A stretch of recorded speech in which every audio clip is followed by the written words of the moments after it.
My name is VanOpdorp, coming to you from Dana-Farber Fieldhouse here in Foxborough, Massachusetts.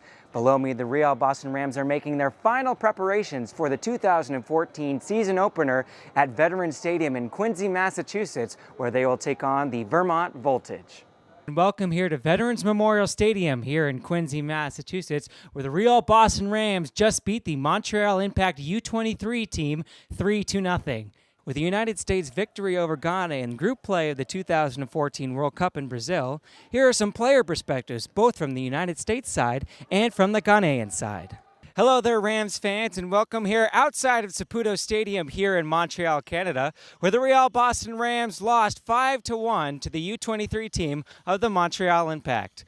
Now here's my final on-camera conversation with Rams head coach Hobie Hare, who will be completing his first full USL PDL season as the head coach of the Real Boston Rams.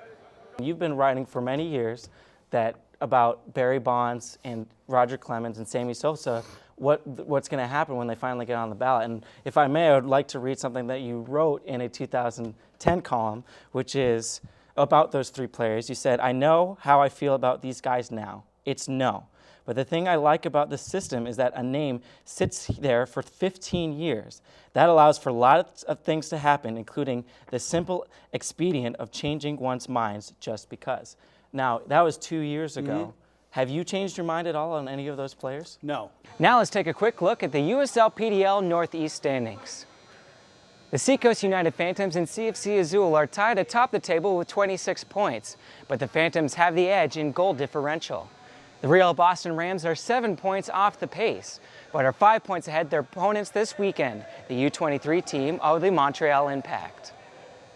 As you all know, Patriots Day is right around the corner, which means we will be hosting the world's most renowned race, the Boston Marathon. This year, the women's soccer team is going to be represented right in the thick of the field. It is marathon season once again here in Boston, and runners are out all around the hub getting ready for Beantown's greatest race. And this year, the Boston University women's soccer team will be well represented on Patriots Day when runners scamper through BU's campus.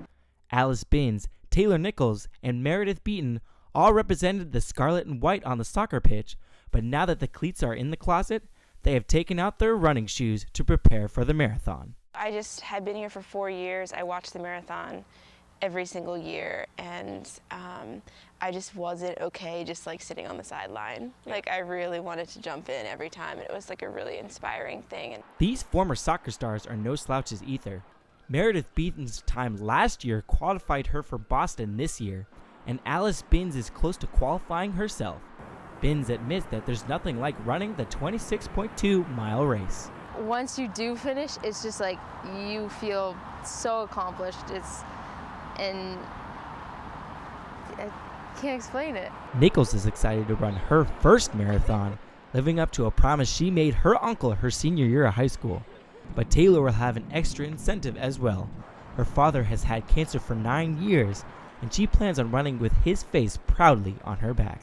He hasn't really been able to do like the normal day-to-day activities, so I'm gonna like have his little face on my back so he's running with me. All three soccer stars told me that they are excited to run through BU's campus and hear all the screaming students as they push towards the finish. Hello and welcome, Rams fans, to the Week 6 edition of the Rams Pre-Match Report. The Rams have a busy week next week as they try to make their way back to the top of the Northeast standings. They will play their second of 2 home games against the Western Mass Pioneers before going back on the road to take on the Vermont Voltage. The Rams are coming off their worst loss in franchise history, a 5-1 defeat to Seacoast United. It was a game in which overconfidence was the mindset all the players admitted to. You know, it starts with the warm-up and our mentality going into the game, because I think we were a little too cocky coming off the win at Westchester. So I think that we just need to be more deliberate in our warm-up and not be so nonchalant and lackadaisical and come out faster. The players will have to put that result behind them with 4 matches in the next week and a half. Coach Hobie Hare focused his team on what made them successful early in the season, a relentlessness in winning the ball back. I think we just need to be a little more disciplined defensively.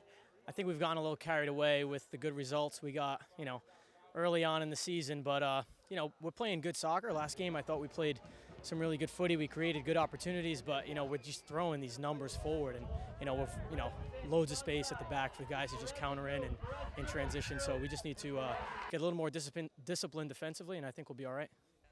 The Rams may have their toughest test on Wednesday against a Western Mass Pioneers team that has yet to lose a match.